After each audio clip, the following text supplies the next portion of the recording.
সূরা আশ-শূরা। বিসমিল্লাহির রহমানির রহিম। রহমান রহিম আল্লাহ তাআলার নামে।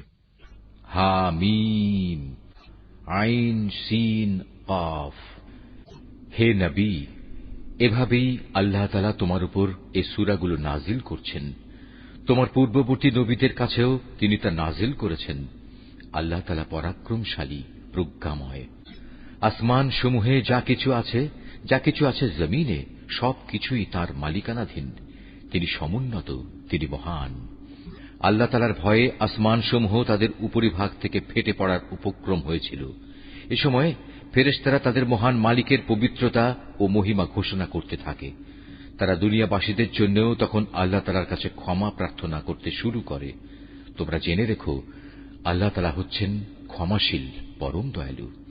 হে নবী, যারা আল্লাহ তাআলাকে বাদ দিয়ে অন্যদের অভিভাবক বানিয়ে নিয়েছে, আল্লাহ তাআলা তাদের উপর নজর রাখছেন। তুমি তো এদের উপর তত্ত্বাবধায়ক নও। এভাবেই হে নবী, এই আরবি কোরআন আমি তোমার উপর নাজিল করেছি, যাতে করে তুমি এর দ্বারা মক্কাবাসীদের ও তার আশেপাশে যারা বসবাস করে তাদের জাহান্নামের আযাব সম্পর্কে সতর্ক করে দিতে পারো। বিশেষ করে তাদের তুমি কিয়ামতের মহাসমাবেশের দিন সম্পর্কেও হুঁশিয়ার করতে পারো, যেদিনের ব্যাপারে কোন রকম সন্দেহ শোভা নেই। আর আল্লাহ তাআলার বিচারে সেদিন একদল লোক জান্নাতে আর একদল লোক জাহান্নামে প্রবেশ করবে। আল্লাহ তাআলা চাইলে সমগ্র মানব সন্তানকে একটি অখণ্ড জাতিতে পরিণত করতে পারতেন, কিন্তু তিনি যাকে ইচ্ছা করেন তাকে নিজ অনুগ্রহে প্রবেশ করান। আর জালেমদের ব্যাপারে আল্লাহ তাআলার সিদ্ধান্ত হচ্ছে, তাদের কোথাও কোনো অভিভাবক থাকবে না কোনো সাহায্যকারীও। এরা কি আল্লাহ তাআলাকে বাদ দিয়ে অন্যদের অভিভাবক বানিয়ে নিয়েছে? অথচ অভিভাবক তো কেবল আল্লাহ তাআলাই। তিনি মৃতকে জীবিত করেন, তিনি সর্ববিষয়ের উপর প্রবল শক্তিমান। হে মানুষ, তোমরা যে বিষয়ে মতবিরোধ করো তার ফয়সালা তো আল্লাহ তাআলারই হাতে। বলো, হে নবী, এ হচ্ছেন আল্লাহ তাআলা, তিনিই আমার মালিক, আমি তার উপরই নির্ভর করি। যাবতীয় প্রয়োজনে আমি তার দিকেই রুজু করি। তিনি আসমান সমূহ ও জমিনের সৃষ্টিকর্তা।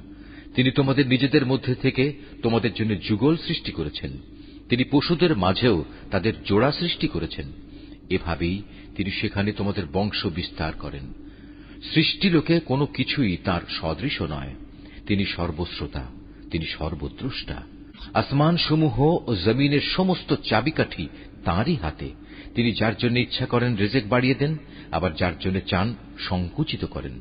নিশ্চয়ই তিনি প্রত্যেকটি বিষয় সম্পর্কে সম্যক অবগত রয়েছেন। মানুষ, আল্লাহ তাআলা তোমাদের জন্য সে দিনই নির্ধারিত করেছেন যার আদেশ তিনি দিয়েছিলেন নূহকে, এবং যা আমি তোমার কাছে ওহী করে পাঠিয়েছি, উপরন্তু যার আদেশ আমি ইব্রাহিম, মূসা ও ঈসাকে দিয়েছিলাম। এদের সবাইকে আমি বলেছিলাম, তোমরা এই জীবন বিধান সমাজে প্রতিষ্ঠিত করো এবং কখনো এতে অনৈক্য সৃষ্টি করো না। আর তুমি যে দিনের দিকে আহ্বান করছো, এটা মুশরিকদের কাছে একান্ত দুর্বিষহ মনে হয়। মূলত আল্লাহ তাআলা যাকেই চান তাকে বাছাই করে নিজের দিকে নিয়ে আসেন, এবং যে ব্যক্তি তার অভিমুখী হয় তিনি তাকে দ্বীনের পথে পরিচালিত করেন। হে নবী, ওদের কাছে সঠিক জ্ঞান আসার পরেও ওরা কেবলমাত্র নিজেদের পারস্পরিক বিদ্বেষের কারণেই নিজেদের মধ্যে মতবিরোধ ঘটায়। যদি এদের একটি সুনির্দিষ্ট কাল পর্যন্ত অব্যাহতি দিয়ে রাখার তোমার মালিকের ঘোষণা না থাকত, তাহলে কবেই আযাবের মাধ্যমে ওদের মধ্যে একটা ফয়সালা হয়ে যেত। আসলে যাদের আগের লোকদের পরে কিতাবের উত্তরাধিকারী বানানো হয়েছে, তারা কোরআনের ব্যাপারে এক বিভ্রান্তিকর সন্দেহে নিমজ্জিত হয়ে আছে। অতএব হে নবী, তুমি মানুষদের এ দ্বীনের দিকে ডাকতে থাকো। তোমাকে যেভাবে আদেশ দেয়া হয়েছে সেভাবেই তুমি দৃঢ় প্রতিষ্ঠিত থাকো। ওদের খেয়াল খুশির অনুসরণ করো না। তুমি বলে দাও, আল্লাহ তাআলা যে গ্রন্থই অবতীর্ণ করেন না কেন, আমি তার উপরেই ঈমান আনি। আমাকে আদেশ দেয়া হয়েছে যেন আমি তোমাদের মধ্যে ন্যায় বিচার করি। আল্লাহ তাআলা আমাদের মালিক এবং তোমাদেরও মালিক। আমাদের কাজ আমাদের জন্য এবং তোমাদের কাজ তোমাদের জন্য। আমাদের ও তোমাদের মাঝে কোনো ঝগড়াঝাটি নেই। আল্লাহ তাআলা আমাদের সকলকে এক জায়গায় জড়ো করবেন, আর সবাইকে তার দিকেই ফিরে যেতে হবে। যারা আল্লাহ তাআলার দ্বীন সম্পর্কে বিতর্ক করে, বিশেষত আল্লাহ তাআলা কর্তৃক তা দিন গৃহীত হওয়ার পর এদের বিতর্ক তাদের মালিকের কাছে সম্পূর্ণ অসার। তাদের উপর তাঁর গজব, তাদের জন্য রয়েছে তার কঠিন শাস্তি। তিনি আল্লাহ তাআলা, যিনি সত্য দিন সহ এ কিতাব ও ইনসাফের মানদণ্ড নাজিল করেছেন।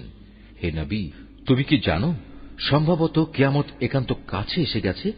যারা সে কিয়ামতের বিষয় বিশ্বাস করে না তারা কামনা করে তা ত্বরান্বিত হোক। অপরদিকে যারা তা বিশ্বাস করে তারা তার থেকে ভয় করে, কেননা তারা জানে সেই দিনটি একান্ত সত্য। জেনে রেখো, যারাই কিয়ামত সম্পর্কে বাক বিতণ্ডা করে তারা মারাত্মক গুমরাহিতে রয়েছে। আল্লাহ তাআলা তার বান্দাদের সূক্ষ্মাতি সূক্ষ্ম বিষয় সম্পর্কেও অবহিত আছেন। তিনি যাকে রিজিক দিতে চান দেন, তিনি প্রবল পরাক্রমশালী। যে ব্যক্তি পরকালের কল্যাণের ফসল কামনা করে আমি তার জন্য তা বাড়িয়ে দেই, আর যে ব্যক্তি শুধু দুনিয়ার জীবনের ফসল কামনা করে আমি তাকে অবশ্য দুনিয়ায় তার কিছু অংশ দান করি, কিন্তু পরকালে তার জন্য সে ফসলের কোনো অংশই বাকি থাকে না। এদের কি এমন কোন শরীক আছে যারা এদের জন্য এমন কোন জীবন বিধান প্রণয়ন করে নিয়েছে যার অনুমতি আল্লাহ তাআলা দান করেননি? যদি আযাবের মাধ্যমে সিদ্ধান্ত নেওয়া হতো তাহলে কবেই তাদের মধ্যে একটা ফয়সালা হয়ে যেত। অবশ্যই জালেমদের জন্য কঠিন শাস্তি রয়েছে।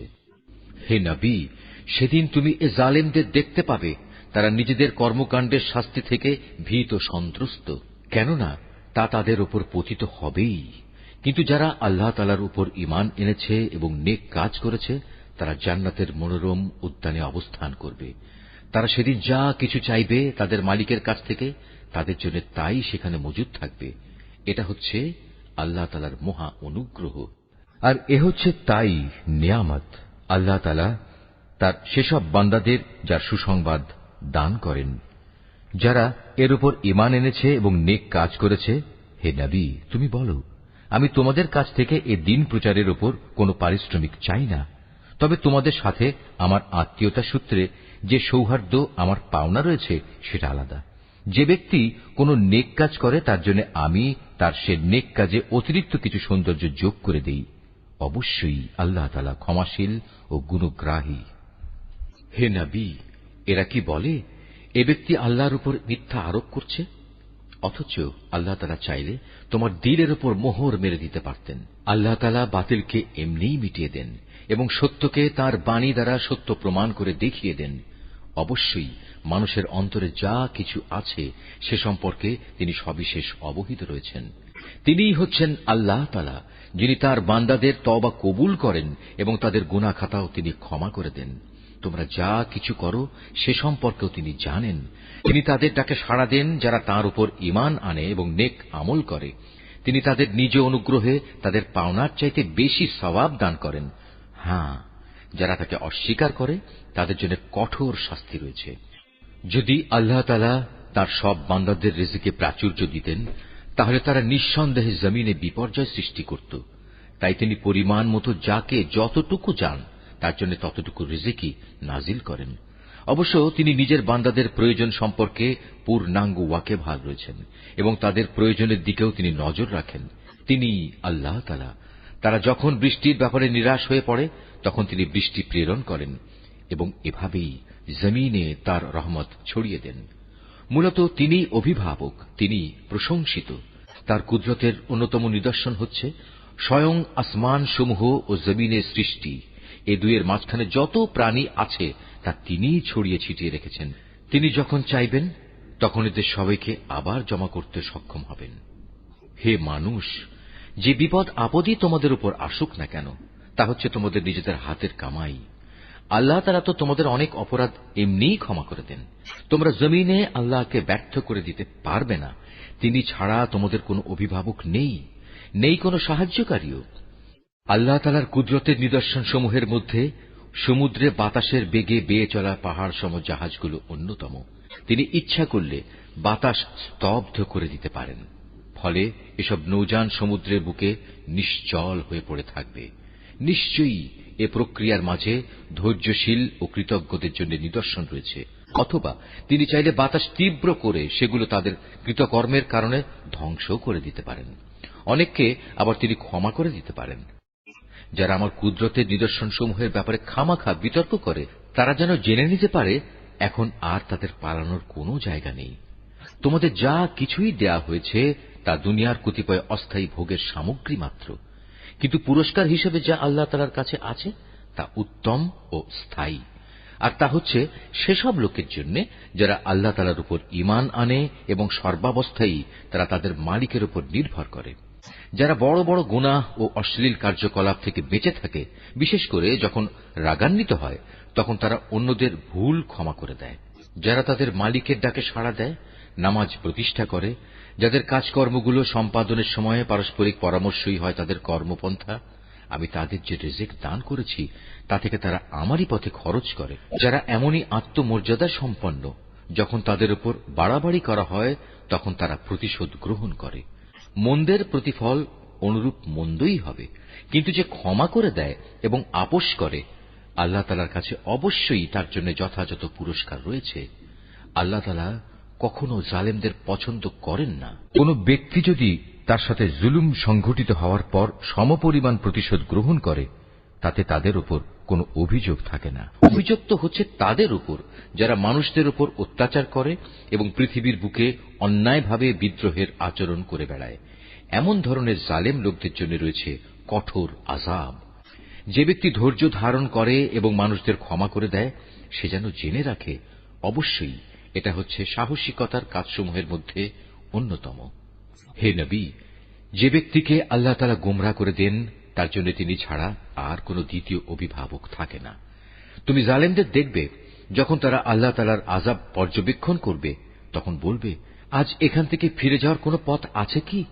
তুমি তাদের দেখতে পাবে যখন তাদের জাহান্নামের কাছে এনে হাজির করা হবে তখন তারা অপমানে অবনত হয়ে যাবে, ভয়ে তারা অর্ধ নির্মিলিত চোখে তাকিয়ে থাকবে। এই অবস্থা দেখে যারা ঈমান এনেছিল তারা বলবে, সত্যিকার ক্ষতিগ্রস্ত লোক তো তারা যারা আজ কিয়ামতের দিন নিজেদের ও নিজেদের আদর্শিক পরিবার পরিজনদের এভাবে ক্ষতি সাধন করেছে। হে নবী, জেনে রেখো নিঃসন্দেহে জালেমরা সেদিন স্থায়ী আযাবে থাকবে, আর সে আযাব এসে গেলে তাদের আল্লাহ ছাড়া এমন কোন অভিভাবক থাকবে না যারা তখন তাদের কোন রকম সাহায্য করতে পারবে। সত্যি কথা হচ্ছে আল্লাহ তাআলা যাকে গোমরাহ করেন তার জন্য বাঁচার কোন উপায় নেই। হে মানুষ, সেদিনটি আসার আগেই তোমরা তোমাদের মালিকের ডাকে সাড়া দাও। আল্লাহ তাআলার কাছ থেকে যে দিনটির তার প্রতিরোধকারী কেউই থাকবে না, সেদিন তোমাদের জন্য কোনো আশ্রয়স্থলও থাকবে না, আর না তোমাদের পক্ষে সেদিন অপরাধ অস্বীকার করা সম্ভব হবে। অতঃপর যদি এরা হেদায়েত থেকে মুখ ফিরিয়ে নেয় তাহলে তুমি জেনে রেখো আমি তোমাকে তাদের উপর দারোগা করে পাঠাইনি। তোমার দায়িত্ব তো হচ্ছে শুধু আল্লাহ তাআলার বাণী পৌঁছে দেয়া। যখন আমি মানুষদের আমার রহমতের স্বাদ আস্বাদন করাই তখন সে ভীষণ উল্লসিত হয়। আবার যদি তাদেরই কোনো কর্মকাণ্ডের কারণে তাদের উপর কোনো দুঃখ কষ্ট আসে তখন সে মানুষ অকৃতজ্ঞ হয়ে পড়ে। আকাশমণ্ডলী ও জমিনের সমুদয় সার্বভৌমত্ব একমাত্র আল্লাহ তাআলার জন্য। তিনি যা ইচ্ছা তাই সৃষ্টি করেন। যাকে চান তাকে কন্যা সন্তান দান করেন, আবার যাকে চান তাকে পুত্র সন্তান দান করেন। যাকে চান তাকে পুত্র কন্যা উভয়টাই দান করেন, আবার যাকে চান তাকে তিনি বন্ধা করে দেন। নিঃসন্দেহে তিনি বেশি জানেন, ক্ষমতাও তিনি বেশি রাখেন। আসলে কোন মানুষের জন্য এটা সম্ভব নয় যে আল্লাহ তাআলা সরাসরি তার সাথে কথা বলবেন। অবশ্য ওহী দ্বারা অথবা পর্দার অন্তরাল থেকে কিংবা ওহী নিয়ে তিনি কোন দূত তার কাছে পাঠাবেন এবং সে দূত তারই অনুমতিক্রমে তিনি যখন যেভাবে চাইবেন বান্দার কাছে ওহী পৌঁছে দেবে। নিশ্চয়ই তিনি উচ্চ মর্যাদাশীল, প্রজ্ঞাময়, কুশলী। এমনি ভাবেই হে নবী, আমি আমার আদেশে দ্বীনের এর রূহ তোমার কাছে ওহী করে পাঠিয়েছি। নতুবা তুমি তো আদৌ জানতেই না আল্লাহ তাআলার কিতাব কি, না তুমি জানতে ঈমান কি কাকে বলে। কিন্তু আমি এর রূহকে একটি নূরে পরিণত করে দিয়েছি, যার দ্বারা আমি আমার বান্দাদের যাকে চাই তাকে দ্বীনের পথ দেখাই, এবং আমার আদেশক্রমে তুমিও মানুষদের সঠিক পথ দেখিয়ে যাচ্ছ। সে পথ আল্লাহ তাআলারই পথ। আসমান সমূহে ও জমিনে যা কিছু আছে সব কিছু আল্লাহ তাআলার জন্য। শুনে রেখো, পরিশেষে সব কিছু আল্লাহ তাআলার দিকেই ধাবিত হয়।